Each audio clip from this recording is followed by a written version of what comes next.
when Flo just said on Stig music video.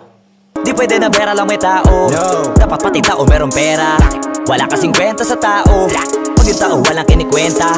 Kaya ginawa ko na ginawa yung pitaka. Pinataba na pinataba para naman mapabilib yung mga nang maliit. Malamang hindi. Yun, napakinggan nyo naman, di ba? Hindi lang pera dapat yung may tao, dapat yung tao mayroong pera. Kasi walang kwenta sa tao, pag yung tao walang kwenta. Napakaya. Kaya lahat na nangyayari sa mundo yun. Ang unang-unang mangiiwan pa sa'yo kapag walang-wala ka, down na down ka, pamilya mo. Tunod kaibigan mo. Di ba? Wala kang makakasama sa pagproseso ng pangarap mo. Lahat sila darating na lang sa resulta. Doon na papasok yung salitang kaya ang gagawin mo, pinataba mo ng patabayin yung bulsa mo, wallet mo. Hanggang sila yung kusang mga musta. Diba? Ngayon, ang gagawin mo, kapag mataba na ang bulsa mo, babalik ka dun sa lugar niya o sa pamilya mong nang iwan sa'yo. Pero yung ka pa rin.